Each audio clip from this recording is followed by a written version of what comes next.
দর্শক সবার প্রতি শুভকামনা জানিয়ে শুরু করছি এনটিভির নিমন্ত্রণে। আপনাদের সঙ্গে আছি আমি মাহমুদা ফেরদৌস পরমা। এনটিভির নিমন্ত্রণে আজকের আয়োজনে থাকছে সংস্কৃতি, এনটিভি অনুষ্ঠান সূচি ও আলাপন। প্রথমেই সংস্কৃতি।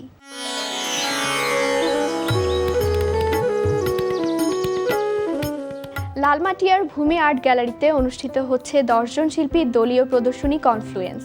প্রদর্শনীতে শিল্পীদের ওয়াটার কালার ও মিশ্র মাধ্যমে আঁকা 57টি চিত্রকর্ম স্থান পেয়েছে। প্রদর্শনী চলবে 15 জুন পর্যন্ত। এবার এনটিভি অনুষ্ঠান সূচি। এবার জানিয়ে দিচ্ছি এনটিভির আজ রাতের বিশেষ বিশেষ অনুষ্ঠানগুলির সময়সূচি। সন্ধ্যা 6টা 15 মিনিটে থাকছে সমসাময়িক বিষয় নিয়ে অনুষ্ঠান সংলাপ প্রতিদিন।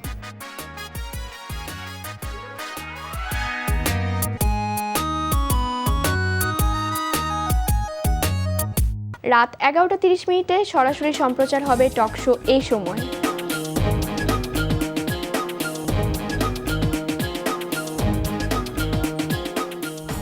এই ছিল এনটিভির আজ রাতের বিশেষ বিশেষ অনুষ্ঠানগুলির সময়সূচি। এবার আলাপন। প্রিয় দর্শক, আমাদের আলাপনের আজকের অতিথি নজরুল সঙ্গীত শিল্পী স্বরলিপি। কেমন আছেন আপু? আলহামদুলিল্লাহ, খুব ভালো আছি।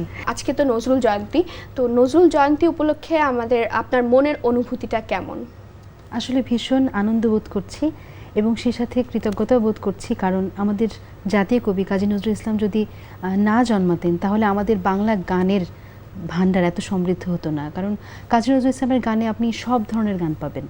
আপনি কি রাগপ্রধান গান বলুন, ঠুমরি বলুন, গজল বলুন, ইসলামিক গান বলুন, শ্যামা সঙ্গীত বলুন, বা যে কোনো ধরনের প্রার্থনামূলক গান বা দেশকে উদ্দীপনা যোগায় এরকম গান, মানে আমার কাছে মনে হয় যে উনি না থাকলে এত গান হয়তো আমরা পেতাম না। তো অনেক অনেক কৃতজ্ঞতা কাজী নজরুল ইসলামের প্রতি, এবং আমি বিশেষভাবে উৎসব মুখর একটা দিন এটা আমার কাছে, সেজন্য খুবই আনন্দিত।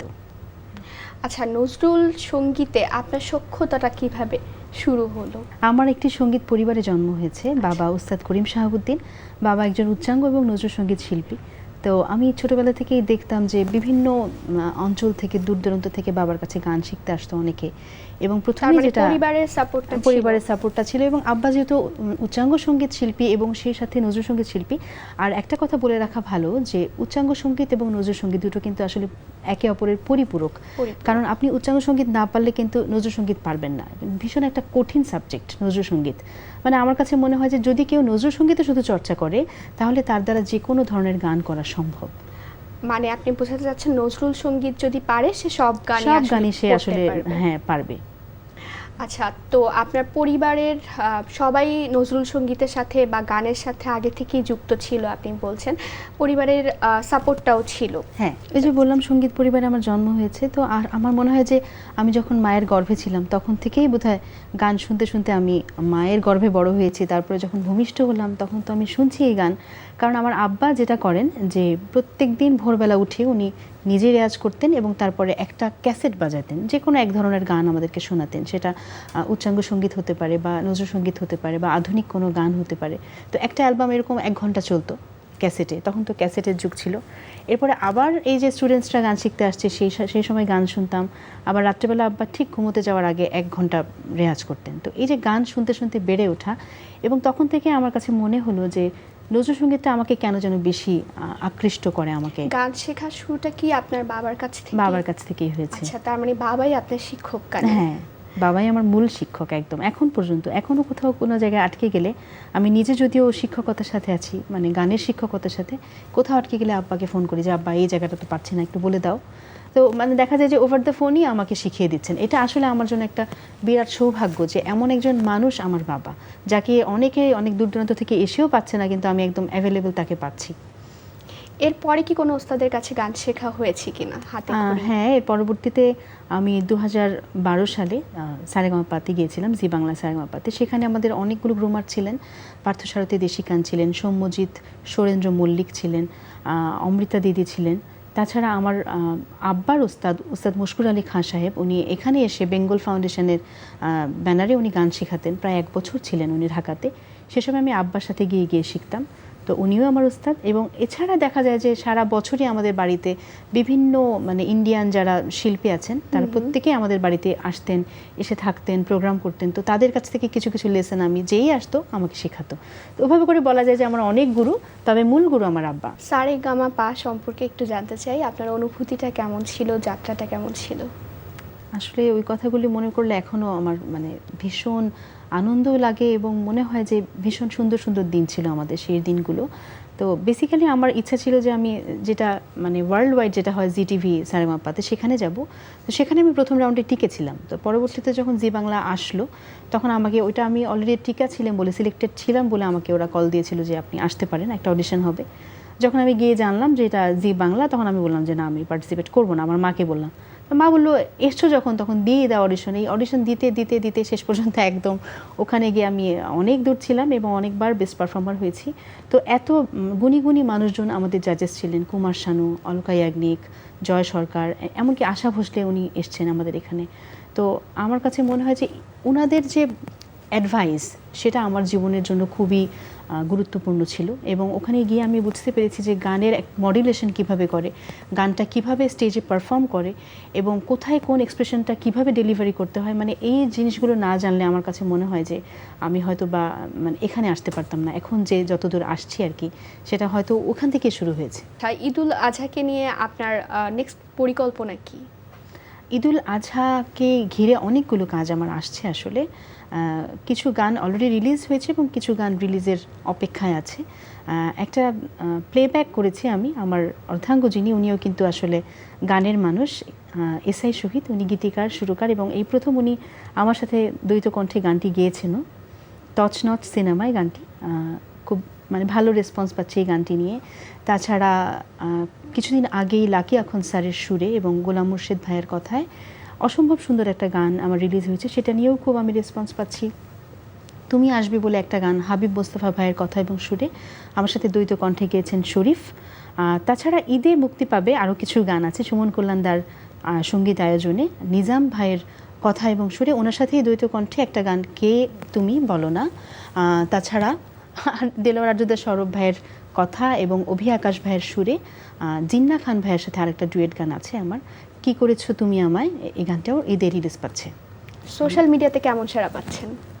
আসলে ভীষণ সাড়া পাই। আমি আসলে বরাবরই সোশ্যাল মিডিয়াতে খুব বেশি থাকতাম না, অ্যাক্টিভ ছিলাম না। তবে ইদানিং আমার কাছে মনে হয় যে সবাই আমার সাথে যারা কথা বলতে চায়, যারা হয়তো আমার ফোন নাম্বার জানে না, কন্ট্যাক্ট করতে পারে না, আপনার গানটাকে তারা খুব পছন্দ করে। তখন দেখা যায় অনেকেই আমাকে মেসেজ রিকোয়েস্টে অনেক মেসেজ পাঠায়। তো সেগুলো আমি এখন চেষ্টা করি পড়ে তাদেরকে রেসপন্স করার। কারণ আমার কাছে মনে হয় যে একটা শিল্পীর জীবনে তার শ্রোতাদের যে ভালোবাসা সেটাই কিন্তু সবচেয়ে বড় পুরস্কার। তো তাদের সেই ভালোবাসাটাকে আমার কাছে মনে হয় মূল্যায়ন করা উচিত। সেজন্যই কিন্তু আমি বর্তমানে একটু অ্যাক্টিভ হয়েছি আগের চেয়ে। নজরুল সঙ্গীতের যেই রাগ রাগিনী, এটা আয়ত্ত করতে আপনাকে কতটা সাধনা করতে হয়েছে? প্রচুর। আসলে আমার কাছে মনে হয় যে আব্বা যদি আমার মাথার উপর ছায়া হয়ে না থাকতো তাহলে কিন্তু নজরুল সঙ্গীত শেখাটা এতই সহজ কোনো কাজ নয়। আমার কাছে, আমি যেটা প্রথমেই বলছিলাম যে শুধুমাত্র নজরুল সঙ্গীত গাইলেই আপনি সব গান গাইতে পারবেন কেন? কারণ হচ্ছে উচ্চাঙ্গ সঙ্গীত ছাড়া নজরুল সঙ্গীত অসম্পূর্ণ। নজরুল সঙ্গীত আপনি যখনই গাইতে যাবেন দেখবেন যে প্রত্যেকটা গানই ভীষণ ক্রিটিক্যাল, মানে খুবই কমপ্লিকেটেড গান এবং উইদাউট মানে নোয়িং ক্লাসিক্যাল মিউজিক আপনি কিন্তু নজরুল সঙ্গীত প্রপারলি গাইতে পারবেন না। হয়তো গাইতে পারবেন কিন্তু যে সূক্ষ্ম সূক্ষ্ম কাজগুলি উনি দিয়ে গেছেন বা যে সুরের বৈচিত্র্য আছে সেটা কিন্তু ফোটাতে পারা যাবে না। তো এই জন্যই নজরুল সঙ্গীত শিল্পী হওয়াটা কিন্তু ভীষণ কঠিন কাজ আমার কাছে মনে হয়। আপনি নজরুল সঙ্গীতের পাশাপাশি আর কি ধরনের গান করতে পছন্দ করেন? আমি দেখা যায় যে একটু ক্লাসিক্যাল বেসড বা একটু সেমি ক্লাসিক্যাল গানগুলো গাইতে বেশি পছন্দ করি। তাছাড়াও এখন আমার কাছে যেটা মনে হয় যে আধুনিক গান আছে, দেশের গান আছে, যেগুলো গাইতে আমার ভীষণ ভালো লাগে। কারণ দেশের প্রতি আলাদা একটা মমত্ব বোধ আছে যেটা গানের মাধ্যমে ফুটিয়ে তোলা যায়। আপনি গানের সাথে কোনো প্রতিষ্ঠানে কি বর্তমানে যুক্ত আছেন? হ্যাঁ, আমি অনেকগুলো প্রতিষ্ঠানে আছি। আমি মাস্টারমাইন্ড ইংলিশ মিডিয়াম স্কুলে আছি মিউজিক টিচার হিসেবে। আমি ঢাকা দক্ষিণ সিটি কর্পোরেশনে আছি মিউজিক টিচার হিসেবে, যেখানে গরিব দুস্থ বাচ্চাদেরকে আমরা গান শেখাই। এবং তাছাড়া আছি নজরুল একাডেমিতে।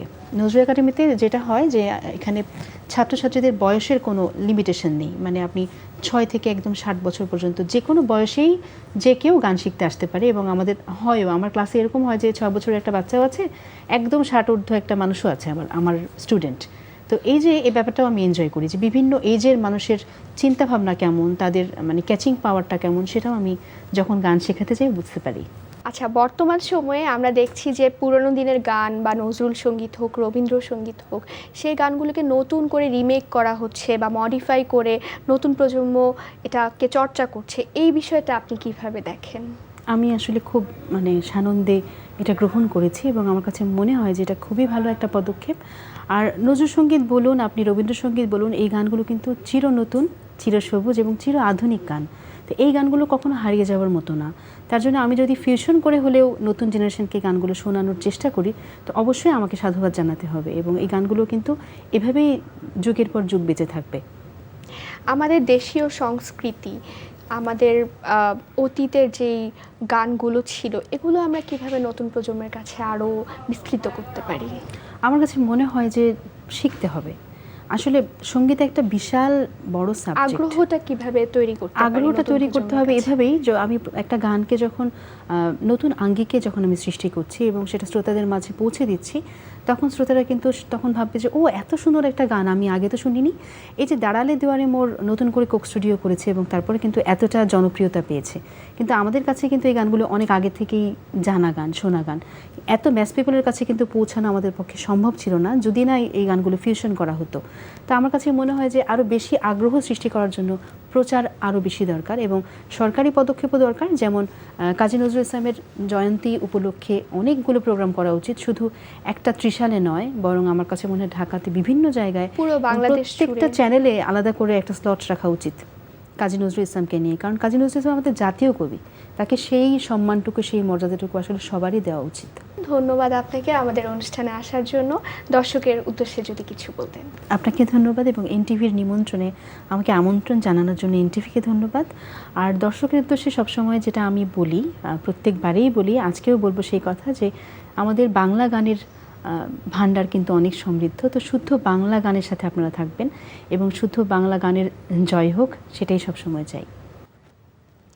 প্রিয় দর্শক, আমরা চলে এসেছি অনুষ্ঠানের শেষ প্রান্তে। অনুষ্ঠান সম্পর্কে আপনার মতামত জানাতে মেইল করুন ntv-নিমন্ত্রণে@ntvbd.com। বিশ্বের যে কোনো প্রান্ত থেকে যে কোনো সময় এনটিভির নিমন্ত্রণে দেখতে ভিজিট করুন আমাদের পূর্ণাঙ্গ ওয়েব পোর্টাল www.ntvbd.com। এছাড়া এনটিভির জনপ্রিয় অনুষ্ঠান ও খবরের আপডেট পেতে ভিজিট করুন আমাদের ইউটিউব চ্যানেল ও ভেরিফাইড ফেসবুক পেজ। সবার মঙ্গল কামনায় আজকের মতো এখানেই শেষ করছি। সবাই ভালো থাকুন, সুস্থ থাকুন, সুন্দর হোক আপনার প্রতিটি মুহূর্ত।